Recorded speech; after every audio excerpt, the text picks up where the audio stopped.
Ramón Llull de Barcelona. Además, es miembro activo de la Internet Society y miembro de la Junta Directiva del Nodo Neutro Español Spanix, del que es su actual presidente ejecutivo. Ha publicado libros y artículos sobre el negocio y la tecnología de Internet. Con ustedes, el doctor Andreu.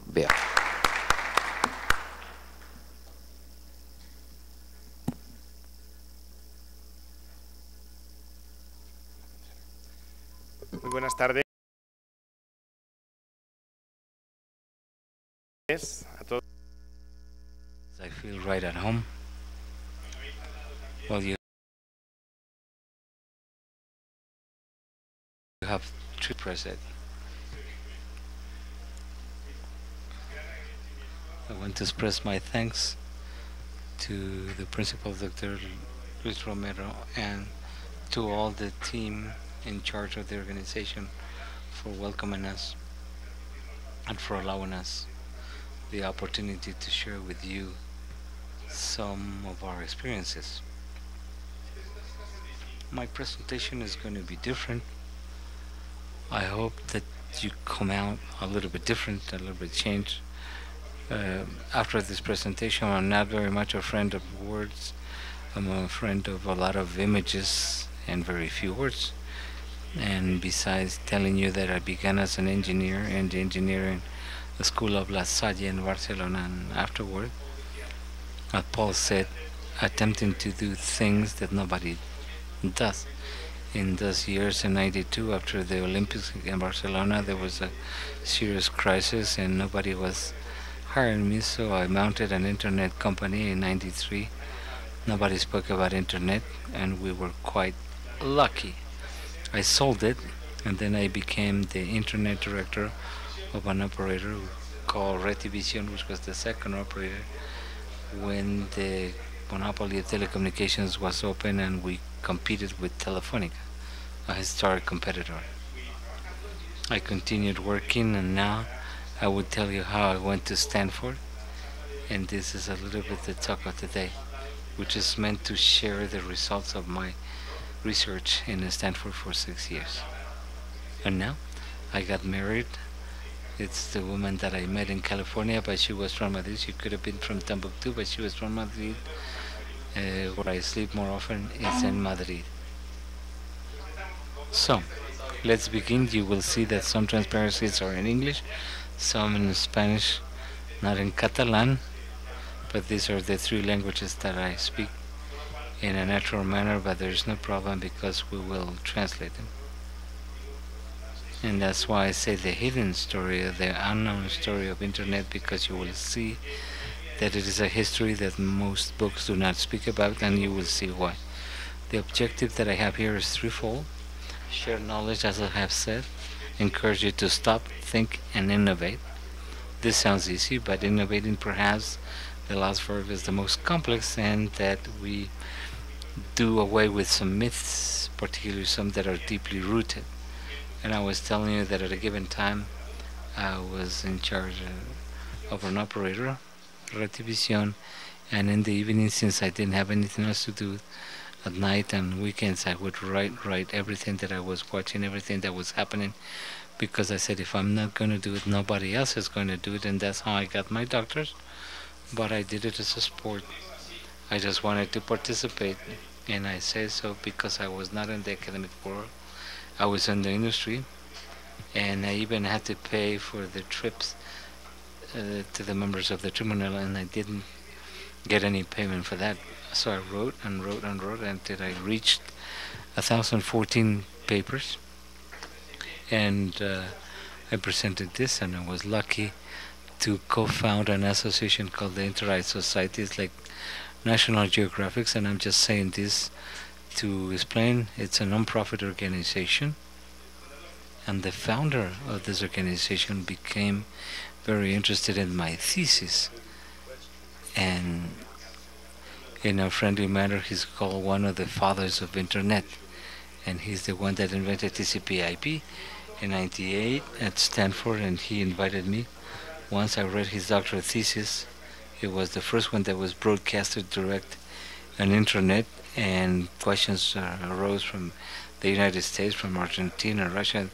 Everything wasn't not validated because these were not the doctors, but somehow we innovated the way of defending the thesis, and this is the little booklet that I commented about. And without really wanting it, somebody said, "Oh, this is quite interesting. Why don't you come one year to Stanford?" And I said, "Okay, I'll be pleased. Fantastic." So later on, I thought fixed salary, social benefit, and unlimited contract. It's all of that that a mother can wish for his child. And I left everything behind, and I went to Stanford. They were doubling my salary month after month, and the highest prestige. So I went to Stanford, and before I left, we were able to give to the forefathers of Internet, to the Prince of Asturias. As you know, this is a very prestigious award in the year 2002. And I went to Stanford with one hand in front and the other hand in the back, because since I was a real person, not from the academic world, well, I was not bringing any scholarship with me. In my 15 years of studying were worthless. My 5 books, although I had at this event, this was not any high impact magazine or any, therefore I didn't get a scholarship, but I went there, and against the opinion of any sound mother, I went to this place only to spend, because California is one of the most expensive states, and Palo Alto perhaps with Beverly Hills are the 2 most expensive cities in the United States. So imagine everything is in my favor. So I went to Silicon Valley, but this is not Silicon Valley, this would be San Francisco. Silicon Valley is a little bit farther down. This is Silicon Valley, a place where there's small technology company, maybe 1 or more. And as they say, our greatest glory is not in never falling, but in always rising, or rising every time that there's a problem. If you build a company and you fail and it doesn't work, they don't put a cross like they do in Spain or in the majority of countries. They say, well, this guy knows what doesn't have to be done. And this is one of the great things that you see there. So I had my office in Stanford.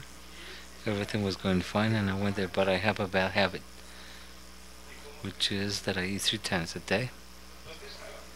So Mama said, well, with the salary, we're not going to do very well. And I began to think and what can I do that could be useful for my research project, and besides be useful, and besides if I collect something, it wouldn't be bad. So I created what we call some technological innovation bridges between Spain, different regions of Spain, maybe Catalonia and California. And I made an agreement with the Chamber of Commerce of Barcelona, another one with the one in Madrid, and I began to take entrepreneurs over there. Since I began to meet a lot of people, those entrepreneurs said, oh, I would like to visit Google, I would like to visit. Well, we've made groups, and in the last 6 years I have taken over 400 companies to Silicon Valley, which 10 really have been there, so I'm quite proud in saying this.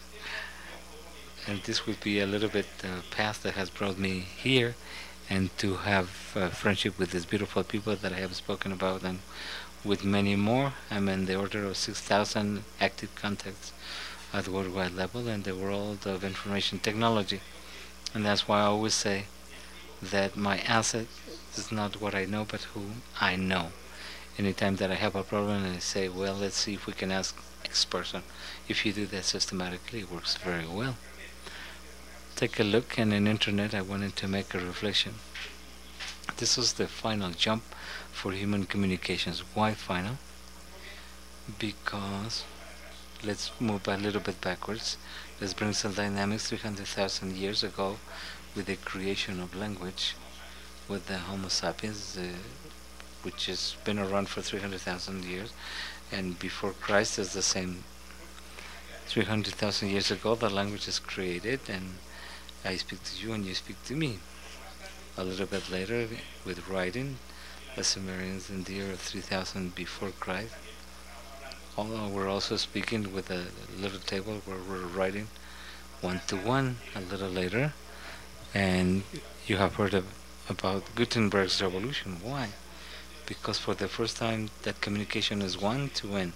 One writes, but there are many that can read it.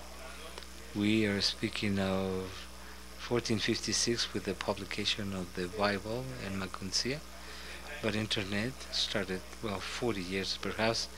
It's still a multiple of 3, more or less. In the year 69, ARPANET was created, and then internet, and for the first time communications can be end to end. Therefore, quantitatively it's not going to be able to make a bigger jump. It's going to be faster, it's going to be more efficient, more whatever you want, but it's basically one of the final jumps, and that's why we speak about a great revolution. So all the people that give rise to revolution, and Paul has commented this very briefly, but he was criticized on his day, and most people have been criticized by the establishment, and I say that internet exists in spite of the telecommunications operators, in spite of them, and bear this in mind. So in our cultures, we many times are accustomed to say, well, if they don't allow me to, well, that's the culture of the operators. In other words, in Spain, that I know very well, I don't know what the case is here, but until 1987 you were not able to put your own terminal connected at home, connected to the telephone line. They wouldn't let you. So imagine if the telephone company would have been the promoter of innovation. It would have been possible. Imagine the kids of Skype if they would have had to ask permission to the operator. Well, would you mind if I install a system here with a small program that telephone calls would be free, and long distance you're not going to collect a single cent for it? Well, internet, this gentleman and many other that we're going to see now created a system that was open enough where we don't need to ask permission to anyone, and things is beautiful, but sometimes not very practical. Therefore, we're talking about meritocracia,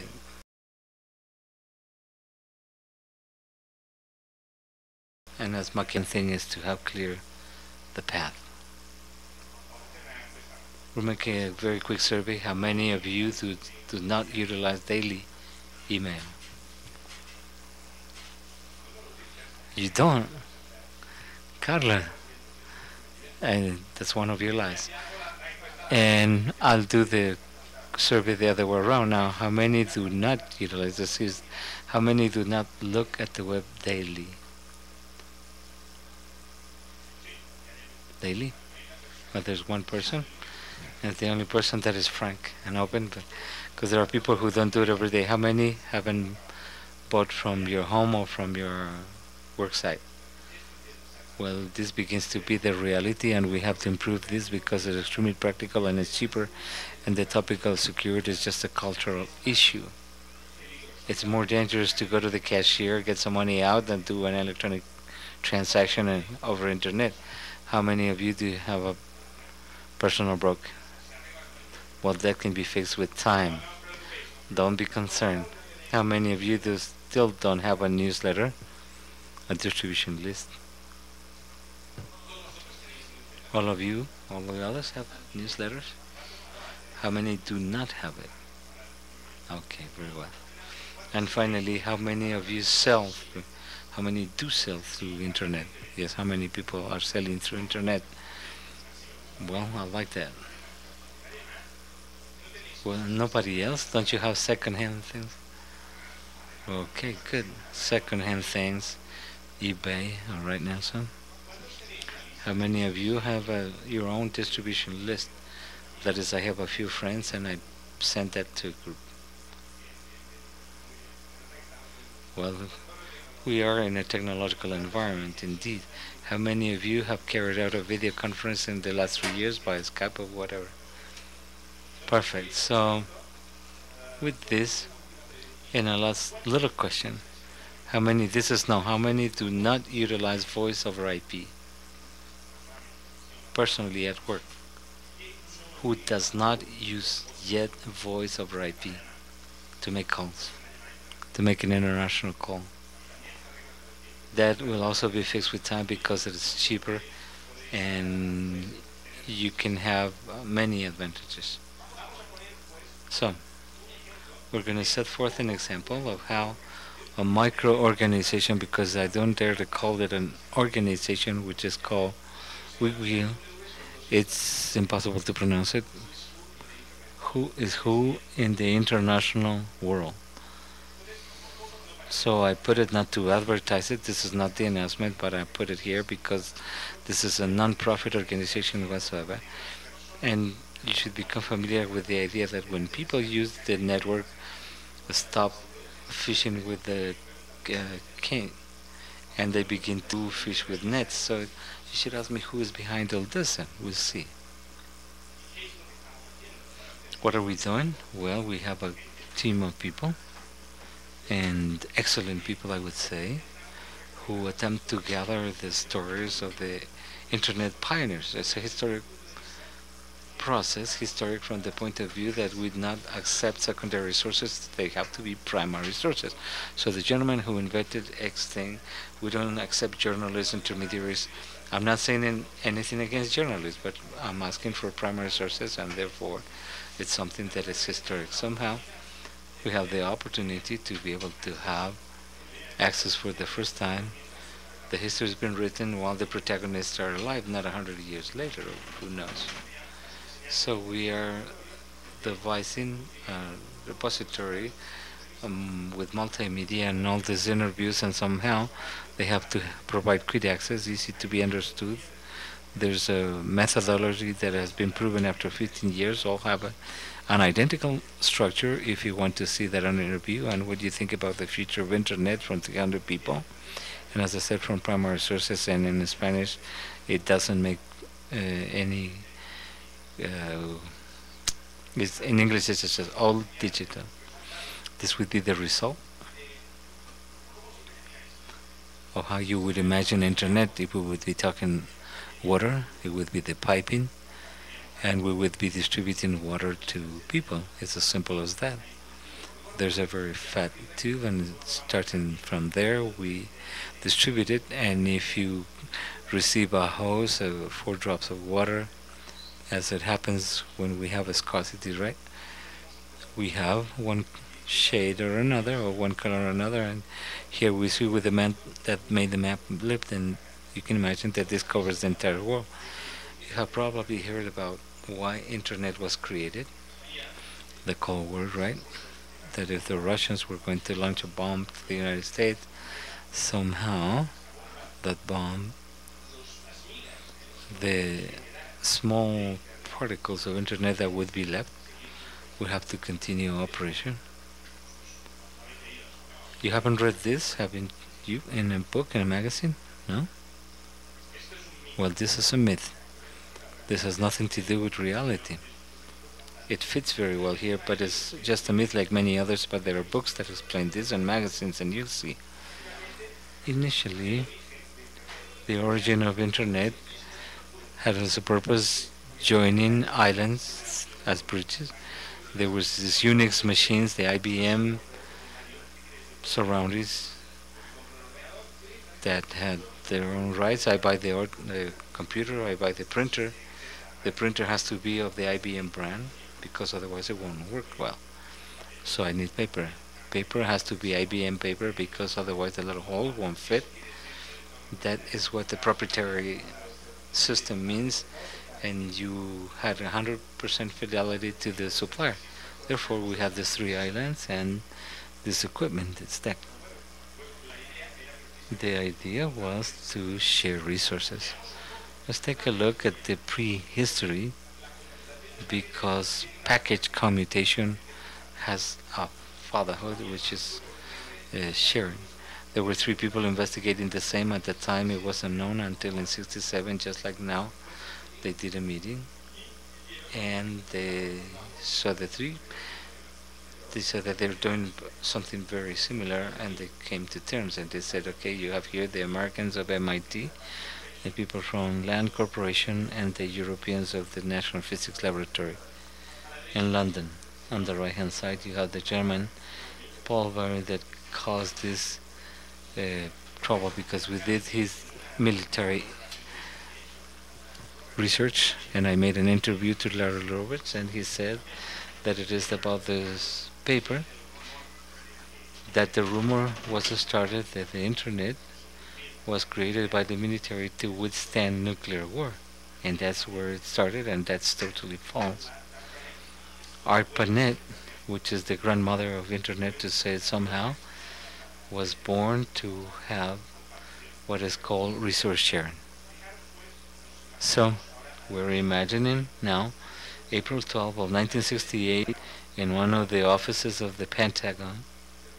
In one of the offices, the wing, fourth floor, there was a gentleman by the name of Bob Taylor who was in charge of, in fact, after the launching of the Sputnik by the Russians, the Americans had a very large agency, a very small department of which was the NASA portion. And then NASA was separated, but they had a small department, which is NASA. This gentleman was in charge of maintaining relationships with universities so that all people who wanted to do research with computer science and research on computers had to go through him. And he is the one that awarded the scholarships or the money. 80% of the money went to Ireland to buy a big car. These are the original ones. These are the users manuals, the ones that you see. So you're using the users of ARPANET. It was more similar to a washing machine or a big washing place where you have a lot of these machines, and you can see that it was really going into buying iron. And this gentleman established one of these systems in each university and put a dumb device on top of the table, dumb terminals that were not interconnected. They all were connected to the university. And he said, well, this is somewhat absurd, and it doesn't make sense. For the time when the machine was just proprietary, this doesn't seem obvious. And that's why I say that internet was created in the Catalan fashion. What does this mean? It means saving, because by saving you can share. If you have resources, better yet if you share them. Bob Taylor read later on in the Time magazine that published 2 articles that ARPANET was created with its military purposes and all of that, and he said no. When they wrote to him, he said no. But how do I know? Well, because I am the person who made that decision. They did not publish my letter, they didn't answer, they didn't thank me, and they didn't mention the sources. The sources came from many other books, all of them wrong on this topic. So this is part of history. Well, luckily some of them are still alive. Later on, this gentleman evolved. Then ARPA moved to ARPANET, and it went to Xerox PARC. And at Xerox PARC they invented the laser printer, the VD Ethernet. 10 years before, in July 81, IBM launches the first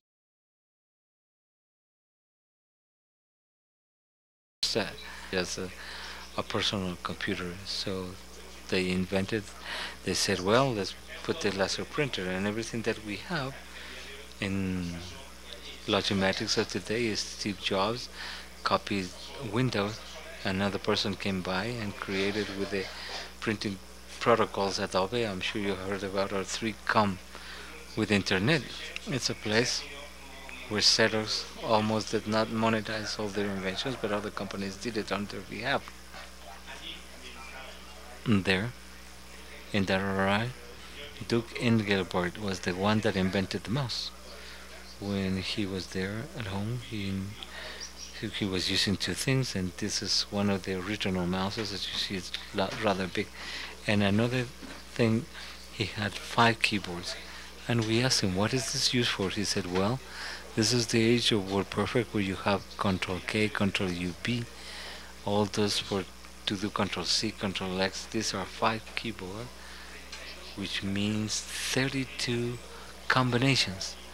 That if you are working with click, click, click, you could somehow do all these combinations and do it very quickly. So well, this didn't have very much success, and that is true as compared to the invention of the mouse. In the year 1969, BBN, as a team, won the public bid that was done, and somehow they started building the first router.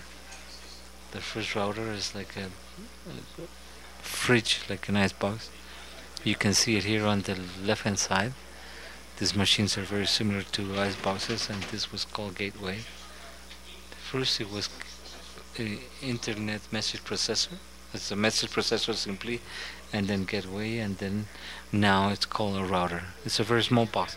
And if you want to put the date of your anniversary, it would be September 2, 1969, when the first computer of this type is installed in UCLA, and two of them put them in the same campus. It didn't make much sense, so they did this first connection. It was not until about a month later that the first connection with the Stanford is made, and here we could almost put the anniversary of ARPANET, not Internet, because Internet comes after. ARPANET somehow allowed to launch the first message in October 1969. So we're always talking about new technologies. 1969. What year are we in? It's been 40 years. At the time, December 1969, it was easy to do an internet map, as you can see on the right side. You have the 4 nodes, and this gentleman that you see here, Larry Rodriguez, is the creator of all this. A little historic note: in 30 years, we have moved on to more than 100 million machines. The last attempt that I saw, a reasonable attempt to make a map, was December 98, but these were not machines, these were sub-networks, so things are becoming quite complicated. Take a look at the genesis of the Universal Protocol, because we're speaking about a kind of Esperanto, where all the computers speak the same language. And this is ARPANET, Packet Radio Net, and then SATNET. These were 3 different networks. ARPANET is the most famous. The other 2 hadn't become so famous, but somehow they worked, as the name indicates, one by ground, the other by air, and the other by satellite, also by air, not by sea. Somehow these were the 3, and the purpose, the objective, the mission was to connect the user of this network with another user in another network. So now it seems very normal, but at the time it was complex. Don't forget that every ordinator had a father and a mother, and it was totally different. So here you have in the original map this first invention, this first experiment. This was the first time that 3 different networks were interconnected, different physically and virtually. And here you have the 3 people that were also interviewed, one from Norway, one from the United Kingdom, London, and the other from the United States. So for each one of these portions of the network, if you wish to see, the packet radio came in a van, similar to a bread distribution unit, so that people would not guess anything. And you see here Vincent, a little bit younger, in Stanford, and doing the testing for the triple connection or disconnection between 3 different networks. So we see a little bit of archaeology. I call it digital archaeology, and we could see how Bob can, and I'm going to do something innovative, and I can make a mistake, but I'm going to present something that has not been seen since 1972. It's a video which is not a video, because at that time it was a movie. This is a very short fragment, about a minute and a half, explaining how and why they created this protocol.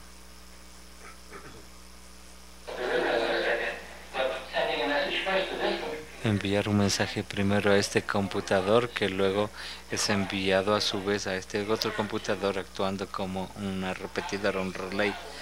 Ahora, para saber cómo funciona esto, tenemos una intervención individual que debe ser lo suficientemente confiable para mantener el nivel de comunicación deseable. Desafortunadamente, la notion of a small mini processor to take on the functions of the computers and to allow a single design to then be propagated among all the installations, so that we would put a little mini processor at each computer, un pequeño procesador delante de like cada that, ordenador, Y así los Disconnect enlaces de the esos ordenadores 50 gordos kilobit los circuits, quitamos. linking the computer. Haciendo una eliminación de los computadores y estamos más bien conectando estos microprocesadores con los circuitos de banda ancha y luego conectamos los computadores a los IMPs. Una red así esencialmente opera como la anterior, que esta computadora habla con esta, primero enviando un mensaje a su SIM, luego es recargado a este SIM y luego este lo entrega al destino final.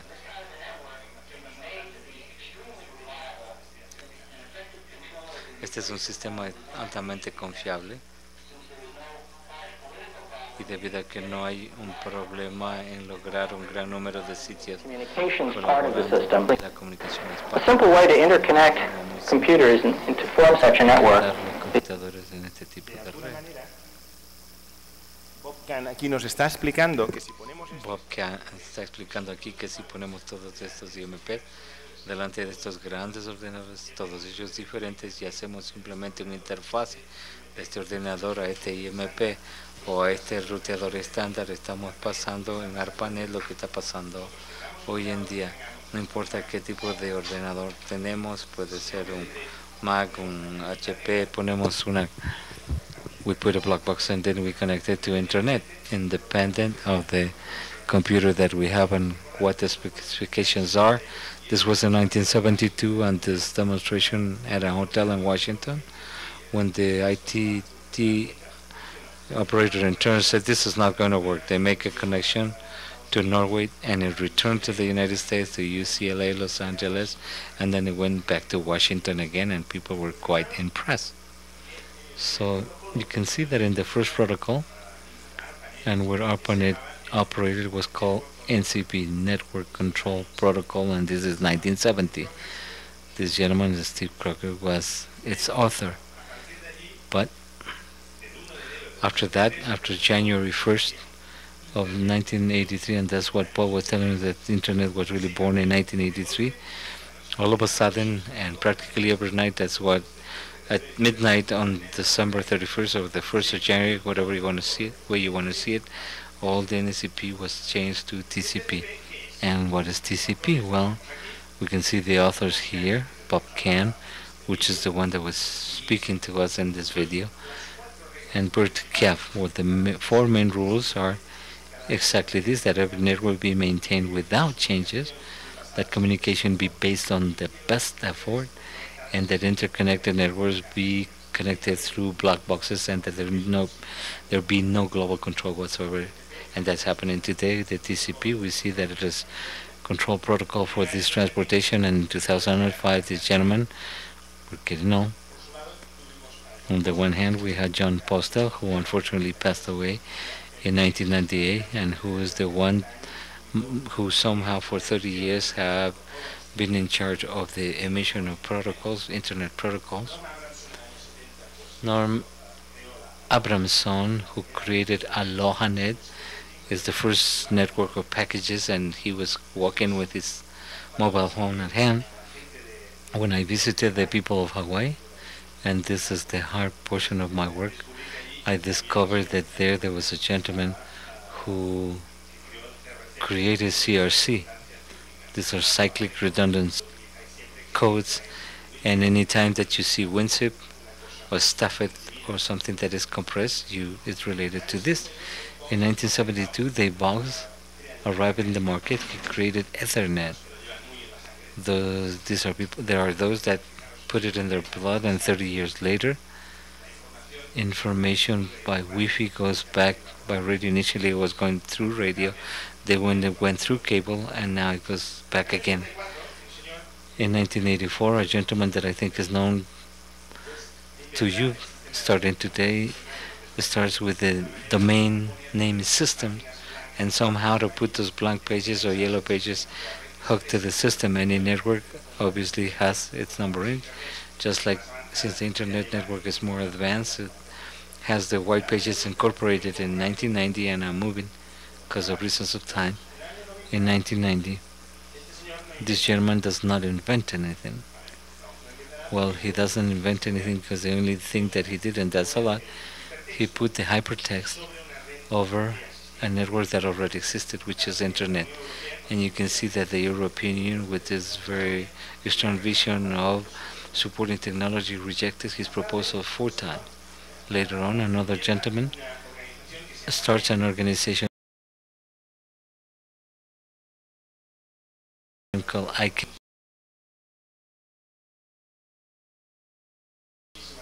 Well, highlight that he has been at Stanford all his life in IT services, and he was also the first director of Internet Society. For those of you who know 1994, it was Mosaic, the first navigator.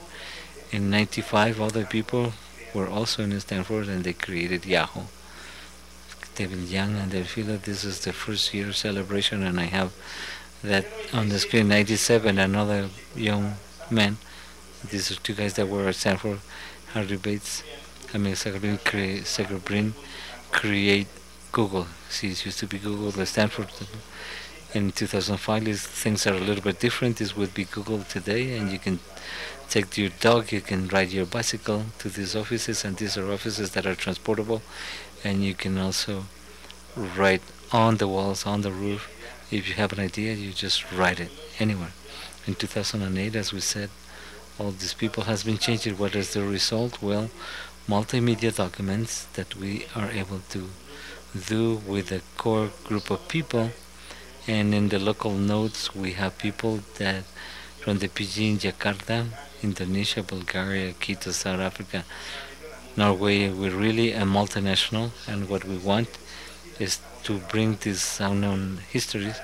We're also working in Ecuador in order to have the true story of internet and how it happened in every country. The initiative has received some awards, and the last publication was done in Catalan, although it was originally written in English.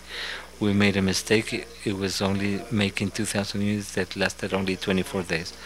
We have these happy moments, 200 volunteers at worldwide level, 10 core team members, and more than 300 pioneers interviewed.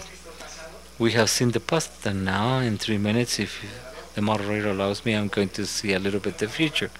So we're going to put a different hat and let's attempt to dream. Let's see. The first thing is that we call new technologies is, let's look at this, the first IP phone. It worked over ARPANET, and with this junk, you could talk over ARPANET. It's not the latest, but this was another IP telephone. It's a telephone that goes to Skype, and this way it can call Spain for €0 per minute, and it's not a special price.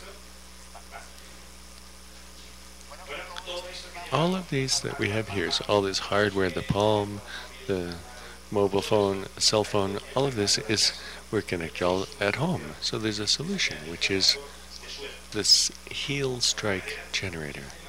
This is a system that generates electricity through the compression when you're walking. So if I have a generator in my shoe, how can I take it here? I put it in my pocket. I have my mobile phone, so don't worry about it. We have intelligent textiles. This is not the future. They're doing this in Barcelona. There are companies that generate these cloths that you can turn up the volume of your iPod directly on the sleeve. This is not the future. This is present. For those of us who are a little nerds, techies, whatever you want to call them, you can look at the level of coverage of your Wi-Fi on the shirt. So your shirt lights up, and it says, here's a good field. It's not good field strength. I'll go over the color. Don't laugh. It's quite useful around places like here. So this is not the future. This is the present. $25. You can buy it by internet. For mothers and fathers and all those people who sweep their home, they've invented the Roomba. It's a robot system that sweeps the house. It's a vacuum cleaner, but it has the advantage that it goes under the beds, it goes under the furniture, and it's also intelligent and learns from the obstacles. For all of these people who have gotten over the Roomba phase, now there's the Scuba that also scrubs and dries. And if we have a child at home and you don't trust the babysitter, you can put in a camera, which is this connector here, and where in the world it says the baby's in this room, and it goes in and films where the child is. That's this item down here, $200. It exists. Now look at the existence of RFID. You've heard in the future about radio frequency ID labels. They're as thin as a human hair. So what happens in the supermarket is it says, "Hi, I'm cake and I'm worth $3." And then you put in the car, you go out, you put it in the cart, and you don't have to do any addition because it adds up what you have in the shopping cart. Well, all of this is advancing greatly, and Web 2.0 is creating a great revolution. The new forms of relationship, like Second Life, there are 2 million residents. You can do things like this. Create your own avatar. There are people who look better and look worse. And the latest thing in avatars, if you didn't hear about it, is you can look at imvu.com, because these are chats that are fantastic. But you can create your virtual representation. These folks are a little baroque, but you can put in the swimming pool and go chat with somebody there, or go to the disco and make a party. There are people, as I was saying, who are more or less baroque, and some are a little more low-key. Now, I'm just finishing to tell you that this is a station with these graphics, and with certain bandwidth, you can begin to be able to do some interesting things, like telepresence of high quality. Telepresence is a video conference, but you have 6 people on the one side and 6 on the other side, and there are many kilometers with the microphones, and on the other side too. You can begin to operate on people at a distance, and what we still need to do is interface with the screen. It's not so great. We've created with silicon and some electrical systems that innervate the facial muscles. An avatar 3D that can move your mouth or your eyes. As final recommendations, I've made good recommendations, and I've done fine. From your homes, look out. Read things outside. Live outside your house if you can. And have friends and acquaintances wherever, outside of your house, not just in your own little city. Get into social networking, LinkedIn, Plexo, and be obsessed with what they call the Rolodex obsession, to be a social networker, to get to know people. Finish up by saying the Internet will have to change the name and call it EarthNet. EarthNet, because there are a series of people who are working